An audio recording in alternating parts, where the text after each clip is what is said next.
안녕하세요. 사연살롱이에요. 오늘의 사연입니다. 작년부터 지금 현재까지 한 여자와 계속 바람을 피고 있는 남편을 두고 있는 27살 된 여자입니다. 남편이 처음 바람핀 사실을 알았을 때는 임신 7개월 되었을 때였어요. 잦은 야근 출장, 하는 일이 대부분 현장 일에 야근이 많아 바쁜가 보다 했었는데 저도 눈치백단인지라 좀 수상해서 뒤를 캐보니 여자가 있더군요. 순간 꼭지가 돌아 따지고 물었더니 절 의부증 걸린 미친년으로 취급하면서 지랄 연병을 떨길래 그래 그럼 한번 두고 보자 하고 흥신소에 연락을 해서 사람을 붙이니 야근이라 집에 안 들어온 날은 그년이랑 같이 보냈더군요. 사진을 그 면상에 던지면서 어디 한 번 더 미친년 만들어 보라고 하니까 무릎 꿇고 빕디다. 한 번만 봐달라고 부모님께 말하지 말아달라고. 부모? 부모? 지금 부모 생각하는 거냐? 그래도 애도 생기고 했으니 그래 내가 병신같이 한 번이니 봐주마. 한 번 더 이런 일이 있을 시에는 정말 넌 인간도 아니다. 으름장 놓고 지켜보기로 했습니다. 그리고 한 달 뒤 왠지 찜찜한 느낌이 또 들어 온갖 수당 방법 다 동원해서 남편 SNS 비번을 알아내서 들어가 보았더니 그년 사진은 비밀폴더 만들어 놓고 버젓이 띄어져 있고 그년하고 비밀글로 주고받은 내용들. 남편 놈 말을 믿어주는 게 아니었는데 뒤늦은 후회하다 스트레스에 결국 조기진통 와서 2달이나 더 있다 나와야 할 내 자식이 그렇게 나왔습니다.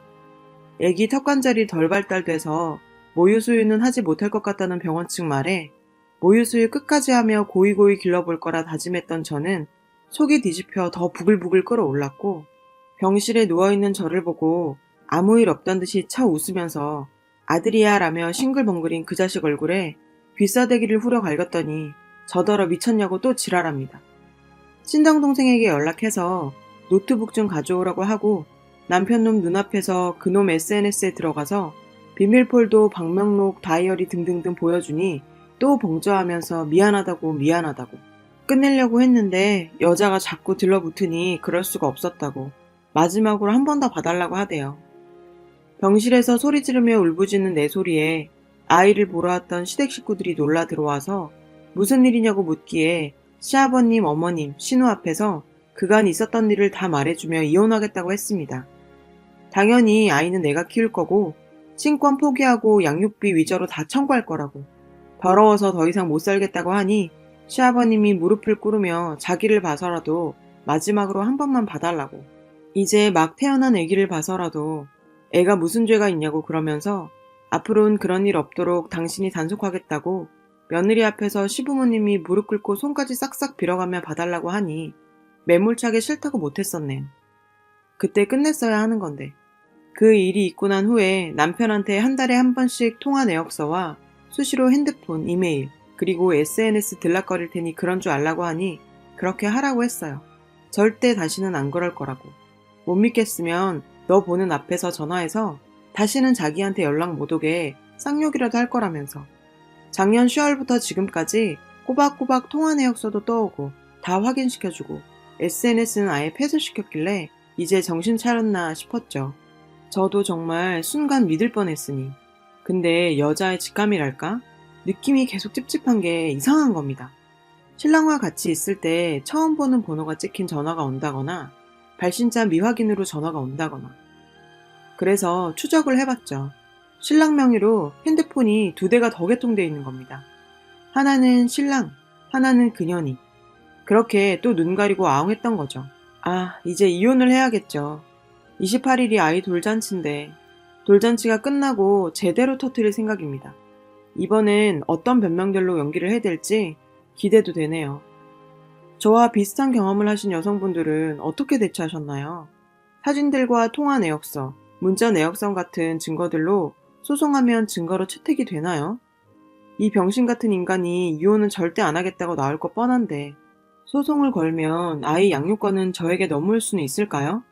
시댁과 그 쓰레기 같은 놈한테는 내가 다 알고 있다는 티 전혀 내지 않고 일단은 친정 부모님께 증거자료들 다 내보이며 이혼하겠다고 하니 평생 마음고생하며 그 인간이랑 사느니 아이를 생각해서라도 이혼하라시네요. 개벌은 남 못 준다고. 그리고 내 아들이 뭘 보고 자라겠냐고 친정 부모님과는 일단 이혼하는 쪽으로 매듭을 지었습니다. 우리 애기 돌잔치가 끝난 후 시댁으로 가서 증거 자료들 다 보여주며 이혼하겠다고 말할 작정입니다. 이 판국에 무슨 돌잔치냐 하시겠지만 아이한테 미안한 마음이 괜시리 커서 더 크게 해주고 싶다는 생각을 합니다. 괜히 제 마음이 그렇다는 거 알고 있습니다. 여튼 시부모님이 작년처럼 무릎을 꿇고 싹싹 빌어도 그 인간이 어떤 거짓말들로 연기를 해대도 이번에는 절대 제가 병신같이 합리화하며 굽히지 않을 생각입니다. 그리고 그년 흥신소에서 알아본 결과 현직 고등학교 영어 교사라고 하네요. 선생이라는 년이 그러고 있으니 그년 밑에서 뭘 보고 배울까요? 유부남 꼬시기, 안 걸리기, 뻔뻔하기, 이딴 거? 교육청에도 전화를 걸어 물어봤더니 사진과 통화 내역, 문자 내역서를 동봉해서 신고하면 파직시킨다고 하네요.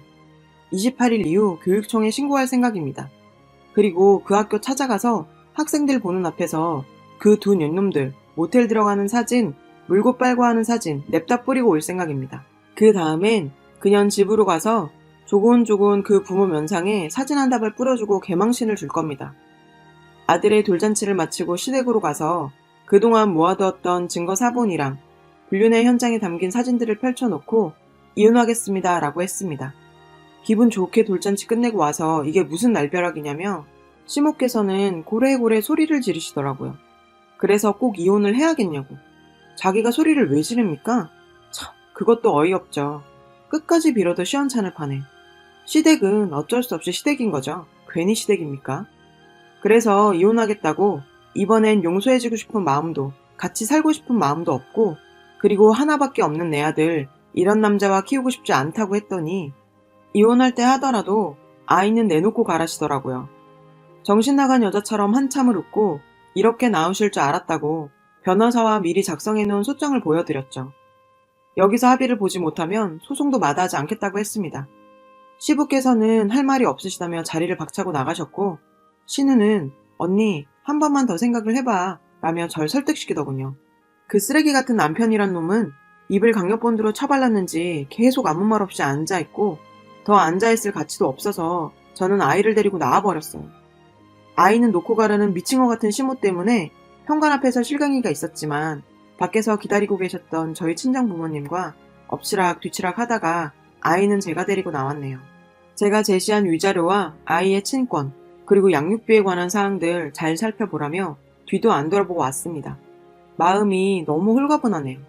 내일 변호사와 의논해 교육청에도 그년의 불륜 증거들 제출하고 앞으로 2번 다시 교단에 설 수 없을 정도로 만들 생각입니다. 물론 정신적인 피해 보상과 함께 고소장을 만들 거고요. 어제 그 부모 앞으로 사진들 퀵으로 보냈고 물론 제 연락처까지 동봉해서 할 말 있으면 하라고 했습니다. 그년 부모 만나서 얘기하자네요. 그래서 오늘 11시에 그 부모 만나고 왔어요. 저는 전혀 책 잡힐 일이 없는 관계로 혼자 나갔습니다. 그쪽은 부모 둘이 나왔고요.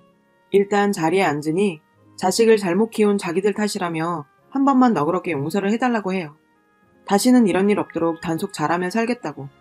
어렵게 공부해서 선생까지 됐는데 이번 일로 학교에서 나오게 되면 소문이 나서 어디든 갈 곳이 없다고. 봉투를 내밀면서 이걸로 합의를 해주면 안 되겠냐고 하길래 씩 웃으면서 그 봉투를 들며 확인을 했죠. 아니나 다를까 돈 봉투. 1000만원짜리 수표 5장이 들어있는 겁니다. 봉투 안을 확인해보는 저를 보더니 합의를 해주나 싶었는지 좋은 게 좋은 거 아니냐고 그러대요. 그래서 그 돈 봉투에 있는 수표를 꺼내서 그년 애비애밀한 작자 얼굴에 던져버리고 그때부터 제 할 말 다 했습니다. 지금 당신들 딸 입장만 불쌍하고 걱정돼요? 입장을 바꿔 당신 딸이 나와 같은 상황이라면 당신들은 어쩌겠어요? 나는 당신 딸로 인해 내 가정을 잃었고 내 아들은 앞으로 아빠라는 든든한 버팀목을 잃었어요. 그걸 돈으로 떼우려고 하는 당신들 이해도 되지 않을 뿐더러 나와 내 아들을 무시하는 행동인 거 아세요? 이 꼴을 보고 나니 당신들이나 당신 딸이나 똑같은 인간들이라는 생각이 드네요. 나는 절대 합의를 해줄 용의가 없어요. 혹 내가 당신들에게 돈을 받아내더라도 난 법원에서 판결로 받겠어요. 그리고 내 아이도 이 나라에서 커갈 마당에 난 당신 딸 같은 부도덕한 여자가 도단에 서서 아이들을 가르치고 있다는 그 자체 하나만으로 소름 돋고 그 학생들이 뭘 보고 배울까 걱정됩니다. 라고 했죠.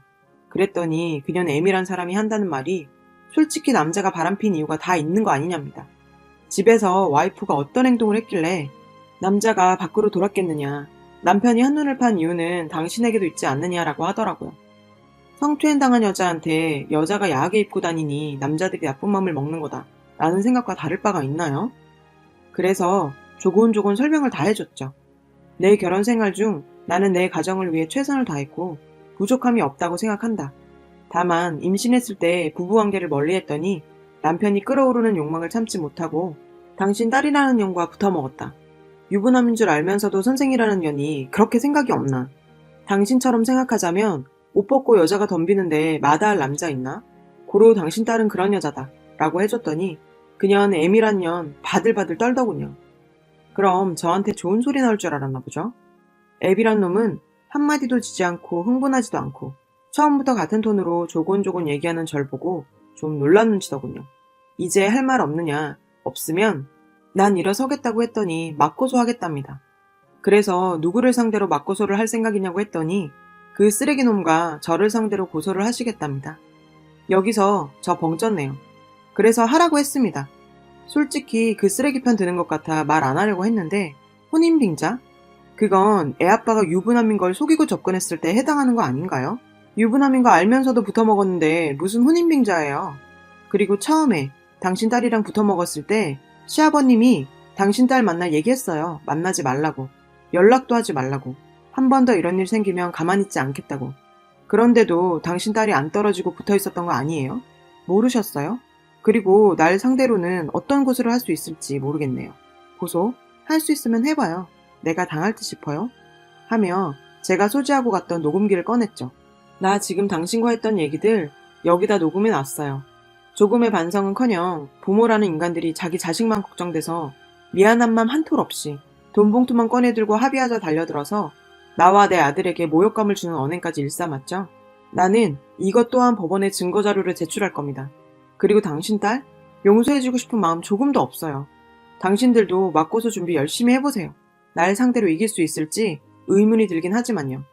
하며 일어서는 순간 그년 부모 무릎 꿇고 제 다리 한 짝씩 잡고 안아주네요. 합의 보고 가라고 그 전엔 절대 못 간답니다. 그러길래 112에 신고했습니다. 자식 위한답시고 나왔는데 일은 더더욱 커져만 가고 처음엔 제가 부모한테 못할 짓을 하는 건가 싶다가도 그런 부모 행동을 보니 망연자실한 그 표정 너무 통쾌했어요. 그리고 쓰레기한테 자꾸 전화가 오네요. 어제 오늘 합쳐서 100통은 넘게 온 것 같아요. 그래서 쌍콤하게 핸드폰 번호를 바꿨어요. 합의점을 찾아볼 수 없는 인간들인지라 저는 소송을 최종 선택을 했고 오늘 그년 상대로 정신적인 피해 보상과 그 부모 상대로 명예훼손을 같이 적용해서 소장을 작성하고 왔습니다. 그리고 변호사님께서 학교에 찾아가 망신을 주는 거는 저에게 불리하게 작용될 거라면서 만류하셔서 그년 학교 찾아가 망신 주는 것은 아쉽지만 소송 상한 봐감해 하라고 합니다. 그 여자가 SNS로 쪽지가 왔네요. 만났으면 한다고. 자기도 할 말 많다며. 핸드폰 번호가 바뀌어서 연락할 방법이 쪽지밖에 없었다면서 왔길래 너랑은 할 말이 없다. 대화는 인간과 인간이 하는 거지 동물만도 못한 너란 인간하고는 할 말도 들을 말도 없다. 조만간 고소장 갈 테니 법원에서 보자 했습니다. 그랬더니 그년이 한다는 말. 얼마 전에 깨끗하게 끝냈다고 2번 다시 그런 일 없을 거라고 자기도 반성 많이 하고 있고 고소 취하해달라고. 아, 이 또라이 같은 애 머릿속엔 똥만 가득 차 있는 걸까요? 서방이라는 놈은 친정 식구들한테 돌아가며 전화질 해대고 친정아빠 근무하시는 곳으로 찾아가서 저 좀 설득시켜달라고 무릎 꿇고 생쇼를 벌였다네요. 저랑 아이가 없으면 못 산다고 죽을 것 같다고. 그래서 친정아빠가 그냥 죽으라고 했답니다. 역시 우리 아빠. 더는 너 같은 인간한테 귀하디 귀한 내 딸, 귀하디 귀한 내 손주 돌려보내는 일 없을 거라며 1년 동안 친정부모 걱정할까 말 못하고 혼자 속 끓인 내 딸 생각하면 당장이라도 너 죽이고 싶은 심정이라며 2번 다시는 보지 말자고 하셨다네요.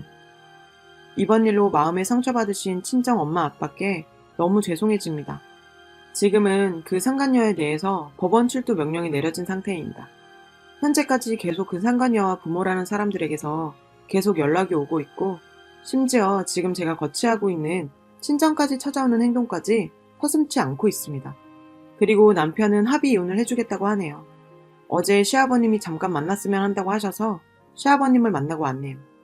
1년 전 처음 사실을 알았을 때부터 지금까지 있었던 일에 대해 더하지도 빼지도 않고 제 생각과 입장을 다 말씀드렸더니 시아버님께서는 네 입장이 그렇게 확고하니 더 이상 잡지 못하겠다고 하시더군요. 그리고 우대독자인 아들에 대해서 말씀을 하시더라고요. 그래서 아이는 절대 보낼 수가 없다고 했습니다. 친권 양육권 소송까지 하고 있는 상태라 아버님이 그러시더군요. 아이에게 더 이상 상처를 주고 싶지 않다고. 그래서 아이의 친권과 양육권은 저에게 다 넘기겠다고. 그러니 한 달에 2번 내지 3번은 아이를 보고 싶다고 그러셨습니다. 그리고 저에게 미안한 마음 뿐이시라며 위자료는 신랑 명의로 된 부동산과 적금, 펀드 다 주신다네요. 그리고 아이 양육비로 한 달에 100만 원씩 받기로 했습니다.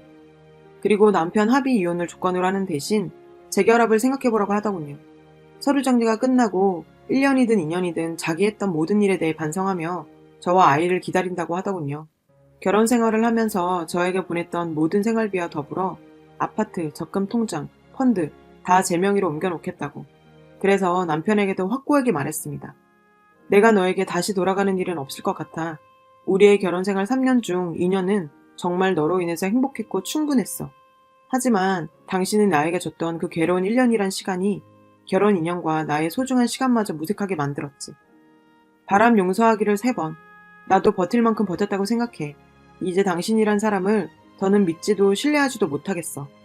내가 당신과 그 여자에게 받은 상처가 얼마나 오랜 시간이 흘러야 온전하게 치료가 될 수 있을지 모르겠지만 그 상처가 치료된다고 해도 당신한테 돌아갈 일은 없을 것 같아. 그리고 이렇게 합의 이혼해줘서 고마워. 아이를 가운데 두고 어디까지 서로가 헐뜯고 싸워야 할까. 그간 속으로 많이 아팠어. 하지만 당신이 이렇게 아이와 나를 위해 배려해주니 고맙게 생각해. 그리고 나니 남편이 위자료와 양육비, 친권 포기에 관한 각서를 써줬고 각서를 공증받아 놨네요. 사람이란 게 갑자기 마음이 바뀔 수 있으니까요. 남편과 법원도 다녀왔습니다. 판사님이 이혼을 법적으로 확인시켜주는 순간 이런저런 추억들과 그동안 제가 속끓였던 일들이 필름 지나가듯 지나가더군요. 법원을 나서면서 마지막으로 한 번만 안아봐도 되겠냐고 하는 남편에게 저는 손을 저었어요. 남편은 눈물을 흘리더라고요. 이제 각자 갈 길 가자고 말했습니다. 남편과 저 그리고 아이가 살았던 아파트 전세로 내놓고 일단 제가 직장을 다니고 있기 때문에 어느 정도 아이가 클 때까지는 친정 부모님과 함께 생활하기로 했습니다. 혹여나 아이가 아프기라도 하면 일하는 사람이 어떻게 아이까지 보겠냐며 친정 부모님이 제안하시더라고요. 많이 죄송스러웠지만 그러기로 했죠. 그 상간녀와의 재판 날짜도 정해졌네요. 그 부모에게까지 명예훼손으로 고소를 하려고 했지만 저도 자식이 있는 부모 입장인지라 곰곰이 생각한 결과 그 여자의 부모까지 걸고 넘어지는 것까지는 참아할 수가 없더라고요. 그 여자의 엄마라는 사람의 하는 말이 어이없고 괘씸했지만 참기로 했습니다. 모든 증거자료와 사진 등등 교육청에 제출했고 교육청에서는 법원의 판결이 나오면 파직시킨다고 하네요. 그리고 모든 교육업종 협회에 의뢰해 국립학교든 사립학교든 그리고 사교육기관이든 다시는 교단에 설 수 없도록 조치를 해놨습니다. 재판일이 잡히고 다가오니 그 여자도 지발이 저린 모양입니다. 어떻게 해서든 저와 합의를 보려고 눈에 쌍심지를 켜고 달려드네요. 한 번만, 제발 한 번만 용서를 해달라고 자기가 미쳤었다고.